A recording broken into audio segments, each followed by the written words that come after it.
بسم الله الرحمن الرحيم. In the name of Allah, the merciful, the compassionate. Remember, thy Lord inspired the angels with the message, I am with you. Give firmness to the believers. I will instill terror into the hearts of the unbelievers, smite ye above their necks, and smite all their finger tips of them. This is because they contended against Allah and His Messenger. If any contend against Allah and His Messenger, Allah is strict in punishment. Thus will it be said, taste ye then of the punishment for those who resist Allah is the penalty of the fire. O ye who believe, when you meet the unbelievers in hostile array, never turn your backs to them. If any do turn his back to them on such a day, unless it be in a stratagem of war, or to retreat to a troop of his own, he draws on himself the wrath of Allah, and his abode his hell, and evil refuge indeed.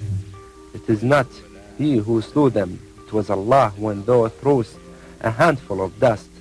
It was not thy act, but Allah's, in order that He might test the believers by a gracious trial from Himself. For Allah is He who heareth and knoweth all things. That, and also because Allah is He who makes feeble the plans and stratagems of the unbelievers. O unbelievers, if you prayed for victory and judgment, now hath the judgment come to you. If you desist from wrong, it will be best for you. If you return to the attack, so shall we not the least goodwill your forces be to you, even if they were multiplied. For verily Allah is with those who believe. Allah is the word of truth. Our great people, the valiant men of armed forces. On previous occasions, we have said that our view of our history in Iraq, which is also our view of our history as a nation, is that it is a tantamount to faith. This is because history to our nation and people is not merely a register of contextual activities.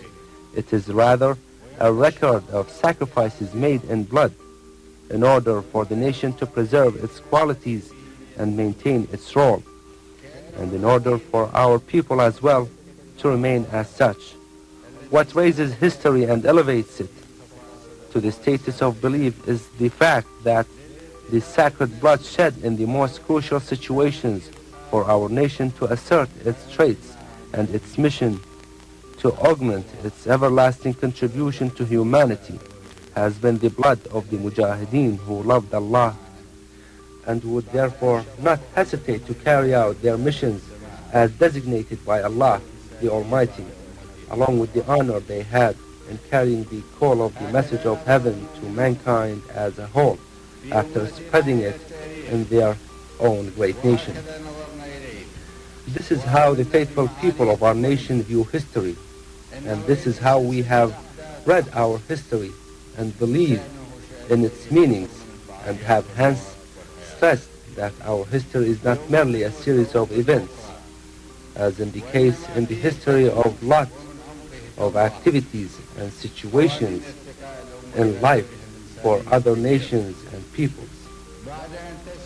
History is rather the reservoir in which exist and from whose depth we derive the laws that elevate the nation to assume its great mission for humanity, having attained the sublime status of communication with Allah as a nation of loving, chosen believers who are confident and obedient to the commands of the Almighty.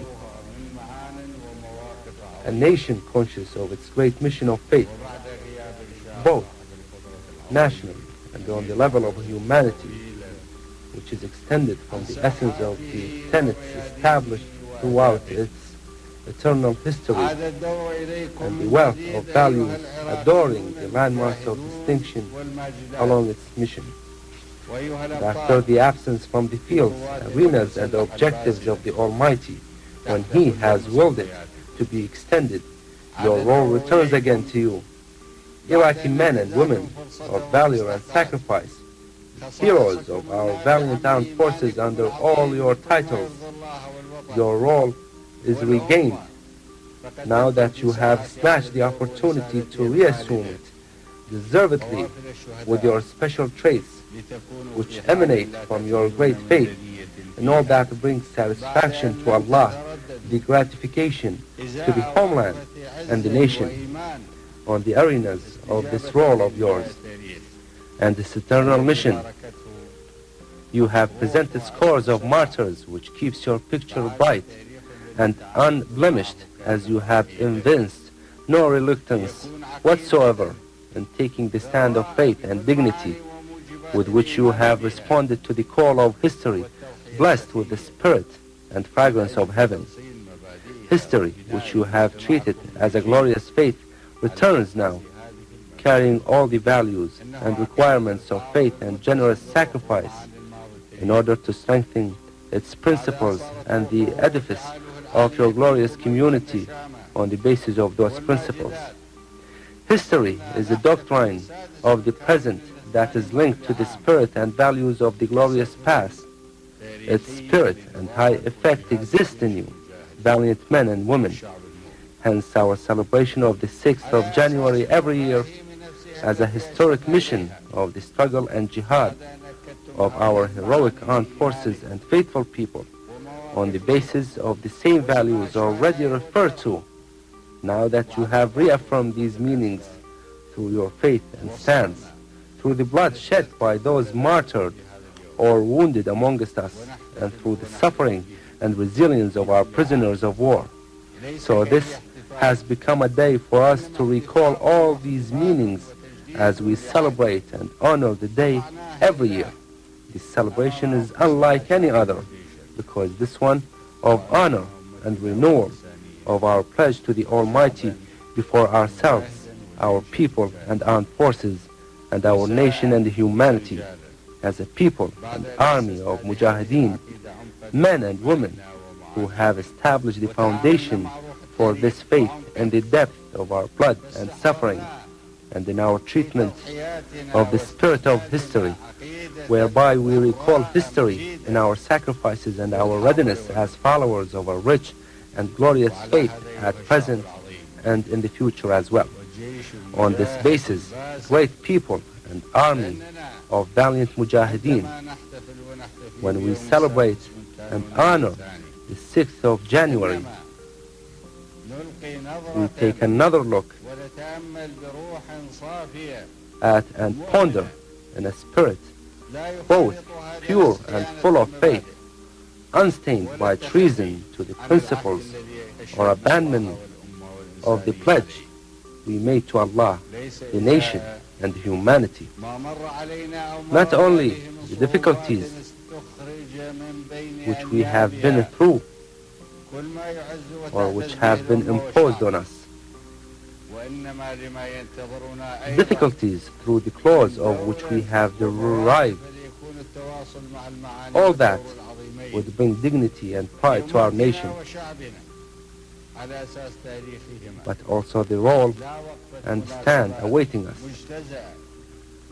This will ensure our continued adherence to the great values and mission entrusted to our nation and people on the basis of our history, rather than make our celebration of the day isolated occasion. It is indeed the basic situation. It is the road and agenda with all that is linked to it of our recent past during 30 years of glorious history and the extensions made to or from it. This is going to be the doctrine of faith for our coming generations, our children and grandchildren in Iraq, in the same way as it is the doctrine of the present. It is a source of pride for the mujahideen and freedom fighters of our nation. It is their reservoir of experience and values together with what is derived from the struggle of our brothers in Palestine and in all other arenas and situations of honor for the people of our nation. To them, it is an example to follow and emulate, once they recall it along with the depth of the nation's history and glorious faith. It will be a torch of light linked to that ancient history of the nation, the voice of a strong lesson in the nation, scented by the blood of sacrifice, in order that our posterity will remain on the right path, son after father, regardless of the size and value of the sacrifices made, until victory is achieved over the forces of evil and injustice, which mean our nation ill infringe upon its rights and harbor greedy intentions against it. When you, the valiant people of Iraq, renew your pledge to Allah, to yourselves, to the nation and to humanity at large, that you will continue the march of jihad, you do not only strengthen your adherence to your belief and your sacrifices for the faith, whose meanings have been eloquently expressed in your sacred blood, as well as in your suffering, sacrifice and perseverance, but you also ensure final victory over the enemies of Allah, your enemies. Allah loves those who rely on Him and who remain strong and honest believers. Allah does not like weaklings. If Allah blesses you with His satisfaction, for victory comes only from Him, the Almighty, yours will be an assured triumph at the outset. And in the end, when the defeat of your enemies will bring them contempt, for they have done themselves, as well as others, wrong through misjudgment and misconduct, when they deviated from all honorable values on the basis of which fair-minded people come together to achieve understanding and cooperation. But if the aggressors choose a way other than this way, then after thanking Allah, we shall all be even happier than the others. Indeed, we shall thank the Almighty if He guides the enemies to the right path, in the same way as we shall be grateful when He destroys them and brings shame to their arrogance. O Allah, pray guide they are along the road of righteousness, if you so decide. Otherwise, smite them with your wrath and smash them with your destruction blow, for they are a group of criminals. If anyone attempts to intimidate you, the people of Iraq, repel him and tell him that he is a small midget, while we belong to a nation of glorious faith, a great nation, and an ancient people who have through their civilization taught the human race as a whole what man was yet to know. We are the offsprings of the sword and the pen, and in the name of Allah, we shall fear no one in defending our right, and shall continue our march on the path drawn by Allah, in order to achieve the task assigned to us by the Almighty. Our right is a clear right, as clear as is their falsehood, and we shall not be intimidated by their falsehood. Allah shall drown them in shame. Allah is our God, and He is the greatest. Theirs is an abject shame, while ours is an elevated status with values that will ensure Allah's content and the appreciation of free-minded humanity.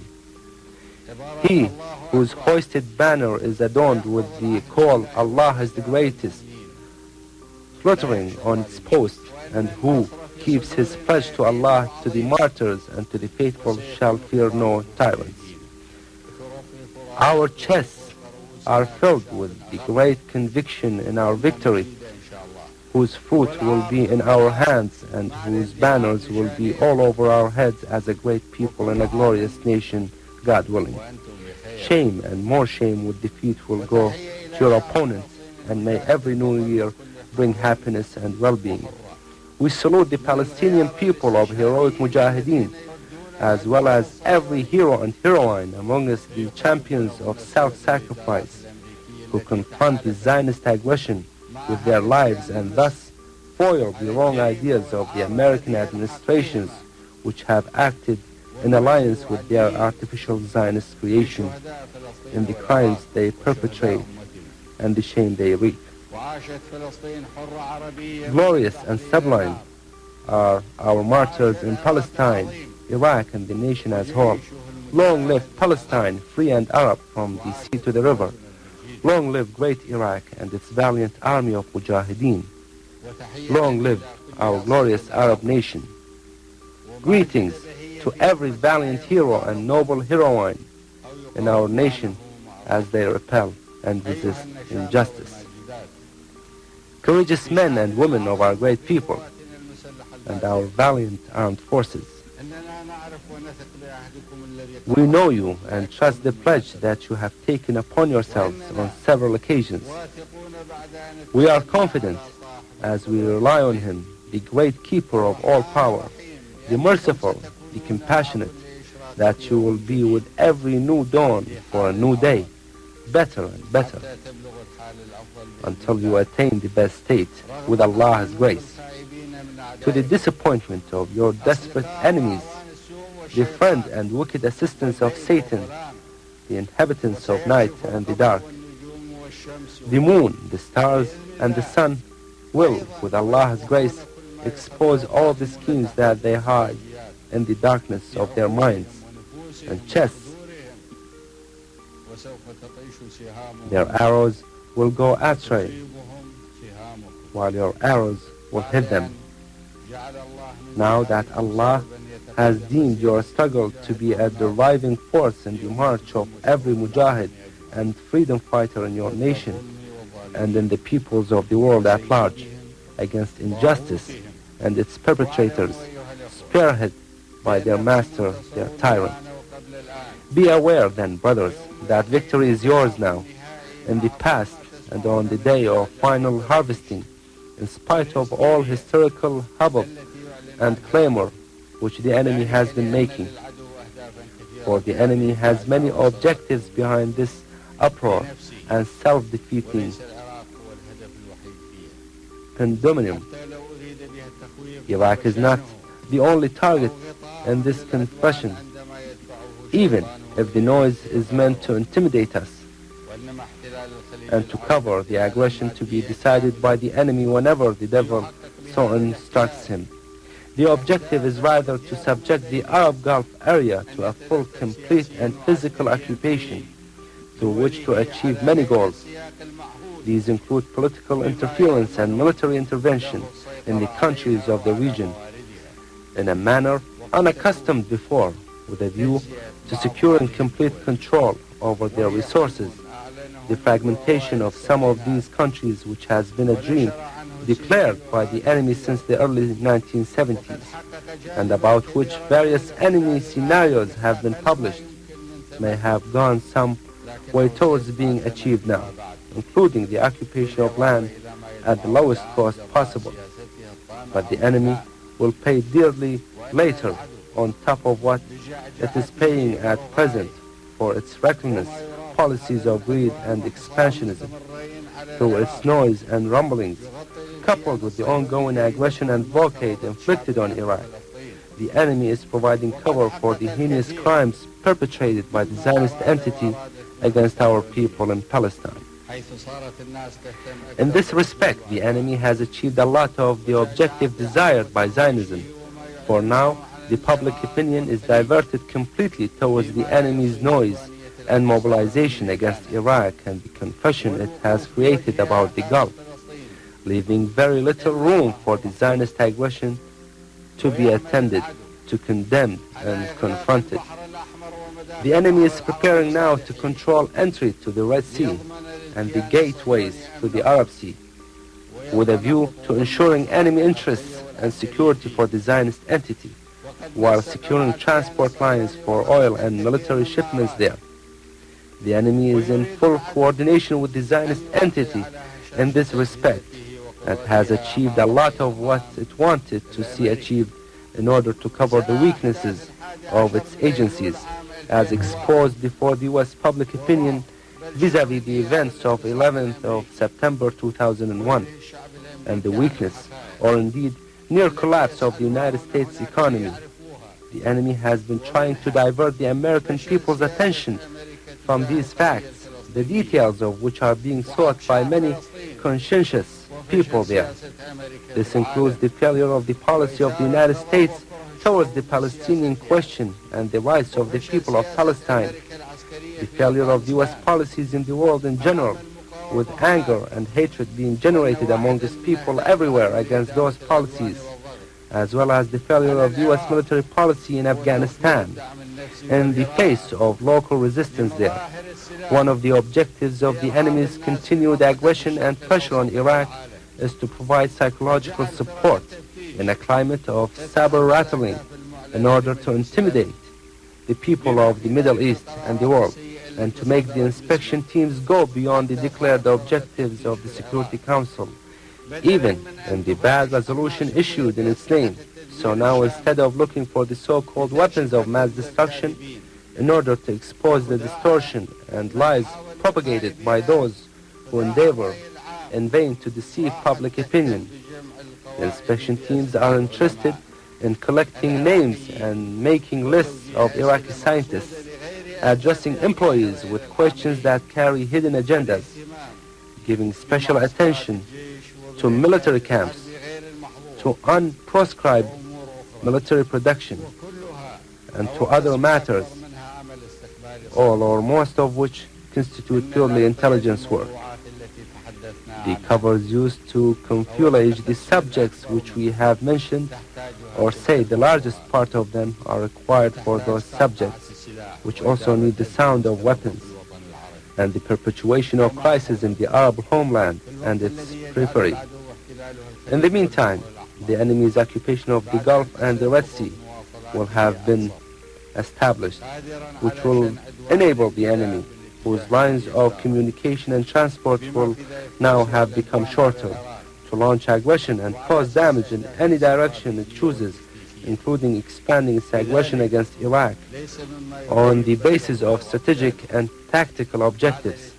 Nothing will therefore be more disappointing and discouraging to the enemy than for our people to be prepared, after relying on Allah, for any further confrontation expected with the enemy, in addition to the aggression already perpetrated on a daily basis, while maintaining our life for the present and the future, building and building, with great optimism and conviction that the future is secured by firm adherence to faith. The light of truth belongs to us, while our enemy has the darkness of the present and the darkness of distant horizons. We are fully prepared for everything and for any eventuality. Our success in the hands of Allah, and Allah shall repel the schemes of the infidels. In any case, we are in our country, and whoever is in his own homeland with truth on his side and is forced to face an enemy that stands on the side of falsehood and comes as an aggressor from beyond seas and oceans will no doubt emerge triumphant, because victory always belongs to those who stand by truth in their own home, while defeat certainly belongs to their enemies. On this basis, and not under any other consideration, we conduct ourselves as we watch the hissing of the snakes and the barking dogs, together with the aggression being continually inflicted on the north and south of our country. Our behavior reflects the confidence of our capability, which requires no hasty or perturbed behavior, but is based on the necessary calculation and consideration of which we have accumulated such experience as would make every Iraqi man and woman, everyone in our people, and every soldier in our armed forces, as well as every official and community leader, well aware of his or her task, and indeed his or her position in the battle of reconstruction and the arena of confrontation, if the devil pushes those who ignite it to a precipice. On the basis of this experience and the preparedness that rests on a solid and unshakable base of faith and conviction, it is the enemy that is confused, and it is the enemy that should seek a way out of what is regarded a mess in which the enemy has thrown itself. المصير The enemy ought to remember the terrible end of all empires كل الإمبراطوريات التي that committed aggression against our people على الشعب and nation ووطننا in the past. وعلى أمتنا. وعليه أن يتذكر مصير كل الإمبراطوريات التي اعتدت على أمتنا وعلى شعبنا في الماضي. أما شعب العراق As for the people of Iraq, بعد أن اتكل على الله their victory with reliance on Allah is at hand, بعد أن صار في having already existed in their chests, وعلى الأعداء أن and it is up to the enemies to trace the echoes of their trumpets. Allah is the greatest. الله أكبر Allah is the greatest, وليخزى and the wretched aggressors shall be repelled.